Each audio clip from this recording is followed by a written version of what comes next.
Қайырлы күн оқырман қауым және балалар. Атырау ауылдық кітапханасы, қазақтың көрнекті жазушысы, қазақ ауыз әдебиетін зерттеушісі, ғалым, филология ғылымдарының докторы, мемлекеттік сыйлықтың лауреаты, қазақтың халық жазушысы Мұхтар Мағауиннің «Бір атаның балалары» атты повесін назарларыңызға ұсынады. «Бір атаның балалары» өмірлік маңызы зор шығарма. Бұл шығармада өз баласын соғысқа аттандырып, қаралы қағаз алған ауыл халқының ауыр халін жеткізеді. Олардың ішкі жан толғаныстарын суреттеп қана қоймай, соғыс қасіретін көрген балалардың басқа отбасында тәрбиеленіп, бір атаның балаларындай өсіп жетілуін айқындайды. Бұл повесте әр баланың тағдырынан сыр шертеді. Басқарма ауылға 6 бала келеді. Олар әртүрлі ұлт өкілдері.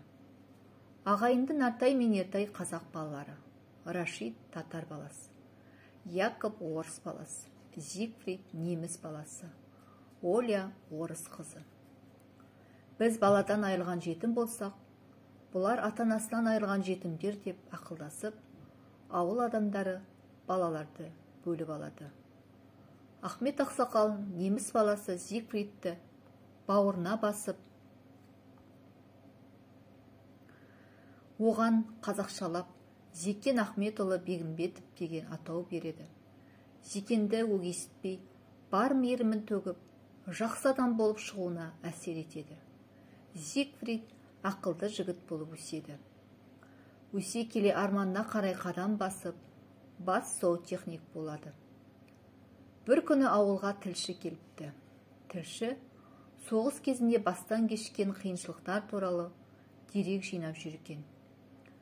Зигфрид тілшіге берген сұхбатында: атасын жасырған нәмәрт, мен өзімді тәрбиелеп өсірген, даланың дархан перзенті, бүкіл семьямыз фамилиясын алып отырған көкем Ахмет ақсақалды ғана емес, фашистермен айқаста Испан республикасы қатарындағы қаза тапқан, менің өмір берген әкем Вольфганг Вагнерді де мақтан етемін.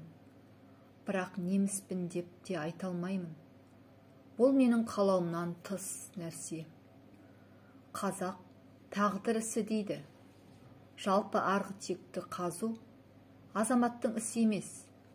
Қазір бәріміз бір өзеннің арнасы, бір атаның баласымыз, бір семьяның мүшесі, бір ұлыстың ұлымыз деген екен. Тек өзінің ғана емес, Яковтың, Рашидтің, бүкіл қауымның атынан айтқандай көрінеді.